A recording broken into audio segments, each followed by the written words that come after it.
explosé au sol quelque part à proximité juste avant d'atterrir.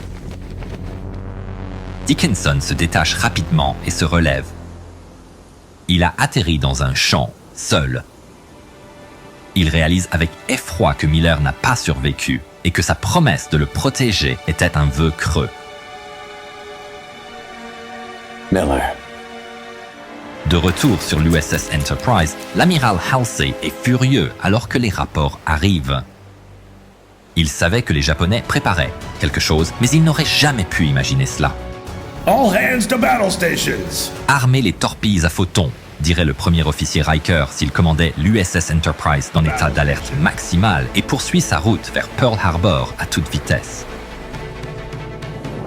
Dickinson parvient à rejoindre la base aérienne de Ford Island où il se présente immédiatement au service. Il ne mentionne pas qu'il a été abattu, donc le commandant lui ordonne de monter à bord d'un Dauntless disponible pour scruter l'océan à la recherche de la flotte japonaise. Dickinson accepte volontiers, animé d'un désir de vengeance pour son ami perdu. Mais les Japonais se retirent, ne laissant que des sous-marins pour patrouiller en quête de porte-avions américains. Alors que l'Enterprise atteint finalement Pearl Harbor, Halsey est un homme déterminé, pressant pour ravitailler et réapprovisionner l'Enterprise et reprendre la mer en 6 heures seulement. Dickinson retourne à bord.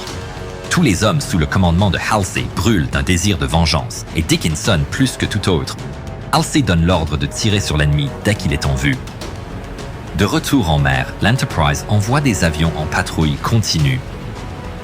Dickinson est l'un des plus actifs, scrutant les œufs autour d'Hawaï, chargé de bombes et avide de vengeance.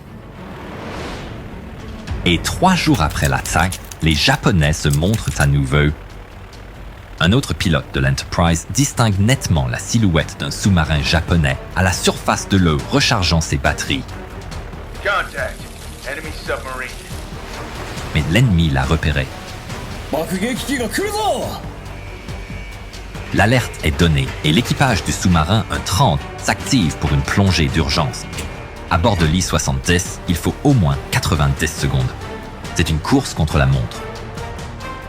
Le pilote redresse et se positionne pour son attaque tout en armant sa bombe de 1000 livres. Le bombardier en piqué prend de la vitesse en plongeant. Le pilote a les yeux fixés sur sa cible. Il ne peut pas encore larguer. Le navire s'immerge dans les vagues sous ses yeux. Aussitôt qu'il l'ose, il laisse partir la bombe, espérant atteindre la cible. La bombe tombe dans la mer et explose contre le flanc du sous-marin. Les marins japonais entendent une énorme explosion. Les ballastes sont endommagés.